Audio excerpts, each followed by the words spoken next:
Hey friends, welcome to trending astro. ఈరోజు మనము లగ్నాధిపతి సిరీస్ చూస్తున్నాము. ఇందులో లగ్నాధిపతి షష్టమ భావంలో ఉంటే ఫలితాలు ఎలా ఉంటాయి, ఎటువంటి ఫలితాలు ఇస్తారు. సో ఈ లగ్నాధిపతి చాలా ముఖ్యమైనదన్నమాట. లగ్న బలం, లగ్నాధిపతి బలం అనేది జాతక చక్రంలో చాలా ముఖ్యమైనది. ఆ జాతకంలో ఆ గ్రహాలు, దశలు, అంతర్దశలు, మహాదశలు అవన్నీ కూడా యోగించాలి అంటే లగ్న బలం, లగ్నాధిపతి బలం కూడా ముఖ్యమైనదన్నమాట. అలాగే ఈ లగ్నాధిపతి లగ్నానికి సంబంధించిన ఏవైతే విషయాలు ఉన్నాయో వాటిని ప్రభావం చేస్తాడనమాట.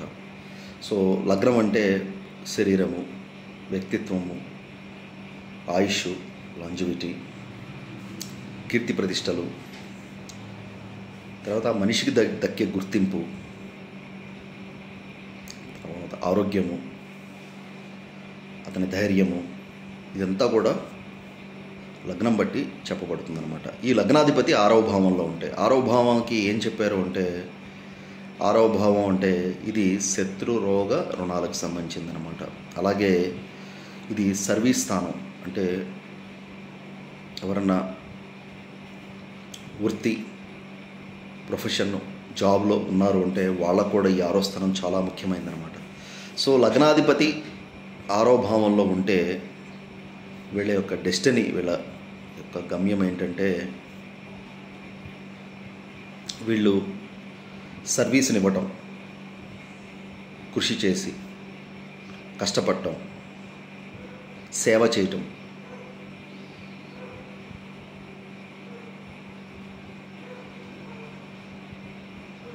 సో ఈ సేవా కారకత్వాన్ని ఈయన లగ్నాధిపతి షష్టమ భావంలో ఉన్నప్పుడు ఇస్తాడనమాట. అలాగే షష్టమ భావము అది ఒక ధనస్థానం అయిందనమాట. 2, 6, 10 ఈ 3 కూడా ధనస్థానాలు. సో ఈ షష్టమ భావం కూడా మనం కష్టించి ఎప్పుడైతే పనిచేస్తామో ఖచ్చితంగా మనకి దాని యొక్క రిజల్టు డబ్బు రూపంలో మనకు ఖచ్చితంగా వస్తుందన్నమాట. సో దానివల్ల ఏంటంటే వీళ్ళు డబ్బు సంపాదిస్తూ ఉంటారు. డబ్బు సంపాదించడం లక్ష్యంగా ఉంటుందన్నమాట వీళ్ళ జీవితం. అలాగే సేవా భావంతో ఉంటారు.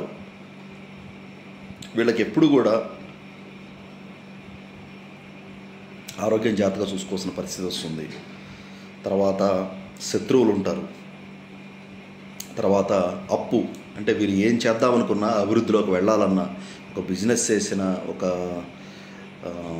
జాబ్ చేయాలన్నా, ఏదైనా నేర్చుకోవాలన్నా ప్రతిదానికి కూడా వీళ్ళు ఎంతో కొంత రుణం అనేది తీసుకోవాల్సి వస్తూ ఉంటుంది. వీళ్ళకి లగ్నాధిపతి షష్టమ భావంలో ఉన్న వాళ్ళకి దీర్ఘకాలిక రుణాలు బాగా ఉంటాయి వీళ్ళకి.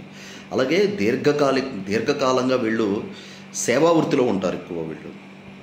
అలాగే ఆరోగ్య సమస్యలు కూడా ఉండే అవకాశం ఉంది. అంటే ఆ స్థానంలో లగ్నాధిపతి బలంగా లేకపోయినా, నీచపట్టినా వీళ్ళకి ఆరోగ్య ఇబ్బందులు అనేవి తరచూ ఉండే అవకాశం ఉంటుందన్నమాట. అలాగే 6వ స్థానము భాతృస్థానం అనమాట. సో ఈ 6వ స్థానం బాగుందంటే, భాతృస్థానం కాదు, ఇది 6వ స్థానం వచ్చేప్పటికీ కజిన్సు, తర్వాత దాయాదులు, దానికి సంబంధించిన స్థానం అనమాట. సో వీళ్ళకి వాళ్ళ యొక్క స్నేహాలు వృద్ధి, ఆ స్నేహ వృద్ధి అనేది బాగా ఉంటుంది ఈ 6వ స్థానంలో కనుక ఉంటాయి. సో తర్వాత 6వ స్థానం వచ్చేప్పటికి రొటీన్. లగ్నాధిపతి 6వ స్థానంలో ఉన్నాడంటే ఖచ్చితంగా వీళ్ళ దగ్గర రొటీన్ ఉండాలి, రొటీన్ ఉంటుంది. అంటే ఒక టైం టేబుల్ ప్రకారంగా వీళ్ళు నడుచుకోవాలి, నడుచుకుంటారు. నేను చాలా జాతకాల్లో చూసా, లగ్నాధిపతి షష్టమ భావంలో ఉన్న వాళ్ళకి వాళ్ళు ఖచ్చితంగా వాళ్ళు ఆన్ టైం పనులు పూర్తి చేస్తారు, ఒక టైం టేబుల్ మెయింటైన్ చేస్తారు, ఒక డిసిప్లిన్ మెయింటైన్ చేస్తారు. అదే కనుక ఈ లగ్నాధిపతి 6వ భావంలో నీచపట్టిన, లేకపోతే అస్తంగతుడైన, శత్రుక్షేత్రంలో ఉన్న వీళ్ళ రొటీన్ భిన్నంగా ఉంటుంది అందరికన్నా. అంటే టైంకి వీళ్ళు భోజనం చేయరు, టైంకి స్నానం చేయరు, పగలంతా రెస్ట్ తీసుకుంటారు, రాత్రి లైఫ్ ఉంటుంది వీళ్ళకి, రాత్రి అంతా కష్టపడతారు అట్లా. అలాగే ఎప్పుడైతే లగ్నాధిపతి షష్టమ భావంలో ఉన్నాడో వీళ్ళకి బుధుడు, ఈ బుధగ్రహం యాక్టివేట్ అయి ఉంటుందన్నమాట జీవితాంతం కూడా.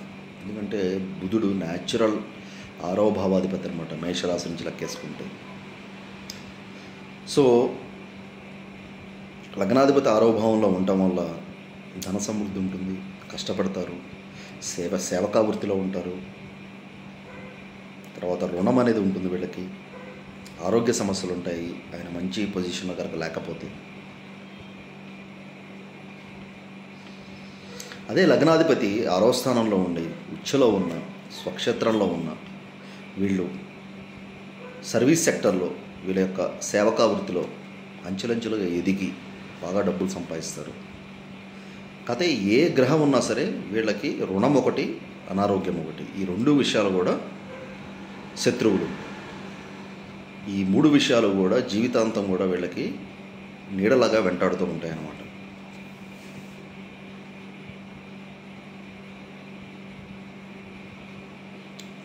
సో ఇక్కడ లగ్నాధిపతి 6వ భావంలో ఉన్నాడు అని కేవలం దాన్ని చూసి మనం ఫలితాలు చెప్పడానికి లేదు. 6వ భావాధిపతి యొక్క స్థితి ఎలా ఉంది, ఆయన బలంగా ఉన్నాడా అనే దాన్ని బట్టి కూడా ఈ యొక్క 6వ భావం యొక్క ఫలితాలు, అలాగే లగ్నాధిపతి ఫలితాలు కూడా చూసి మనం చెప్పాల్సి వస్తుందన్నమాట. సో 6వ భావంలో లగ్నాధిపతి అయిన గురుడు 6వ భావంలో ఉన్నాడు. సపోజ్ ఈ వ్యక్తులకు ఎలా ఉంటుంది, గురువు 6వ భావంలో ఉంటే, జనరల్గా గురువు 6వ భావంలో ఉంటే అజాత శత్రువు ఉంటారు. వీళ్ళకి యాక్చువల్గా శత్రువులు ఉండరు, చాలా తక్కువ ఉంటారు శత్రువులు, చాలా జాగ్రత్తగా ఉంటారు వీళ్ళు. ఒకటి. రెండో విషయం ఏంటంటే వీళ్ళ ఆరోగ్యం చాలా బాగుంటుంది, స్టబ్బన్గా ఉంటుంది. ఎందుకంటే గురువు ఏ రాశిలో ఉన్నది, దుస్థానమైనా సరే ఏ రాశిలో ఉన్నా సరే ఆ రాశిని ఖచ్చితంగా ఆయన కాపాడుతాడు, ప్రొటెక్ట్ చేస్తాడు. అది గురువు యొక్క విశేషం 9 గ్రహాల్లో. ఆయన అష్టమంలో ఉన్న అక్కడ ఏదో ఒక మంచి చేస్తాడు. 6వ భావంలో ఉంటే 6వ భావానికి మంచి చేస్తాడు. అంటే రుణం, మితంగా రుణం ఉండటం, రోగం మితంగా రోగం ఉండటం, కంట్రోల్లో ఉండటం, ఆరోగ్యంగా ఉండటం, శత్రువులు చాలా తక్కువగా ఉండటం, శత్రుత్వం, అందరినీ కలుపుకుని పోతారు వీళ్ళు. అలాగే ఒక్కొక్క గ్రహానికి ఒక్కొక్క ఫలితం ఏమి ఉంటుందన్నమాట. అదే లగ్నాధిపతి కుజుడయ్యి ఆయన 6వ భావంలో ఉన్నాడు అనుకోండి, సో వీళ్ళలో చాలా ఫైటింగ్ నేచర్ ఉంటుంది. వీళ్ళు వారియర్స్, సోల్జర్స్ టైప్ అనమాట. వీళ్ళతో వాదించడం కూడా చాలా కష్టం. అలాగే మంచి హెల్త్, ఇమ్యూనిటీ బాగుంటుంది వీళ్ళది. కాకపోతే 6వ భావంలో కుజుడు ఎప్పుడు కూడా రుణ బాధలను ఇస్తాడు, శత్రు బాధలను ఇస్తాడు. శత్రువులతో వీళ్ళు ఎప్పుడు డీల్ చేయాల్సి వస్తుంది, రుణంతో డీల్ చేయాల్సి వస్తుంది. సో బుధుడు ఉన్నాడు అనుకోండి 6వ భావంలో, సో ఆయన సహజంగానే 6వ భావానికి కారకుడయ్యాడు. సో గురువుకున్న ఫలితాలు ఎలా ఉన్నాయి కొద్దిగా అలాగే చెప్పుకోవాలి బుధుడికి. కాకపోతే ఏంటంటే 6వ భావంలో బుధుడు ఉన్న వాళ్ళకి కూడా రుణబాధ ఉంటుంది, శత్రుబాధ ఉంటుంది. విపరీతమైన తెలివితేటలు ఉంటాయి వీళ్ళకి, నైపుణ్యం ఉంటుంది. అదే లగ్నాధిపతి శుక్రుడయ్యి 6వ భావంలో ఉన్నాడు అంటే, శుక్రుడు ఏంటి, ఆయన రిలేషన్షిప్స్కి కారకుడు. ఆయన 6వ భావంలో ఉన్నాడు అనుకోండి, వీళ్ళ రిలేషన్షిప్స్ సజావుగా ఉండదు. అంటే వీళ్ళు ఇంకా చాలా ఎక్కువ ఎఫర్ట్ పెట్టాలి రిలేషన్షిప్ని నిలబెట్టుకోవడానికి. అలాగే వైవాహిక జీవితంలో ఇబ్బందులు, వివాహం విషయంలో ఇబ్బందులు, వివాహం డిలే కావటము. అలాగే శుక్రుడు ఏంటి, ఆయన లగ్జరీస్కి, సుఖాలకి కారకుడైన. మంచి మంచి vehicles, luxuries vehicles, costly vehicles, costly life, costly maintenance ఎంత శుక్రుడికి సంబంధించింది. ఆయన 6లో ఉన్నాడు అంటే అప్పు చేసైనా పప్పు కూడా తింటారు వీళ్ళు. తర్వాత లగ్నాధిపతి రవి అయ్యి 6వ భావంలో ఉంటే, రవి సహజంగా 6వ భావంలో చాలా బాగా పనిచేస్తాడు. వీళ్ళకి ఆరోగ్యం చాలా బాగుంటుంది, ఫైటింగ్ స్పిరిట్ ఉంటుంది, శత్రువుల మీద ఎప్పుడు జయిస్తారు వీళ్ళు. లిటిగేషన్లు ఏదన్నా ఉంటే ఇలా బయటకు వచ్చేస్తారు వీళ్ళు. వీళ్ళతో రాజకీయాలు ఆడటం చాలా కష్టం, ఎందుకంటే రవి రాజకీయాలు కూడా కారకుడు.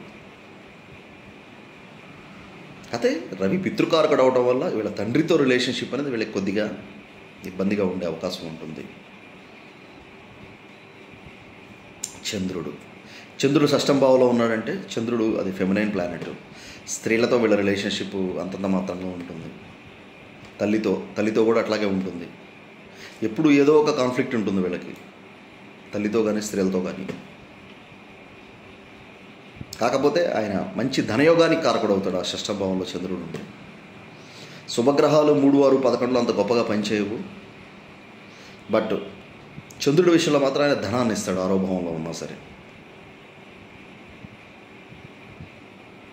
అలాగే శని ఆరో భావంలో సహజంగా బాగా పనిచేయాలి ఆయన. కాదు కొన్ని జాతకాల్లో నేనేం చూశానంటే శని ఆరో భావంలో ఉన్నప్పుడు విపరీతమైన రుణబాధలు, ఇంకా ఐపీ పెట్టడం, డిఫాల్ట్ అయిపోవటం, లోన్లు కట్టలేకపోవటం, అది నేను చూశాను. తర్వాత దీర్ఘకాలిక ఆరోగ్య సమస్యలు, సర్వీస్ పరంగా చాలా మేలు చేస్తాడు శని ఆరో భావంలో ఉంటే. ఎందుకంటే శని జీవనోపాయ కారకుడు, ఆ సేవా భావానికి ఆయన కారకుడు అనమాట. అదే షష్టమ భావంలో రాహు ఉంటే, రాహు లగ్నాధిపతి అయ్యే అవకాశం లేదు. అదే షష్టమ భావంలో రాహుకేతులు ఇద్దరు కూడా బాగా పనిచేస్తారు. సో ఫ్రెండ్స్, ఇది నా అనాలిసిస్. లగ్నాధిపతి షష్టమ భావంలో ఉంటే ఎటువంటి ఫలితాలు ఉంటాయనేది మీకు నచ్చితే లైక్ చేయండి, అలాగే సబ్స్క్రైబ్ చేయండి నా channel. Thank you very much.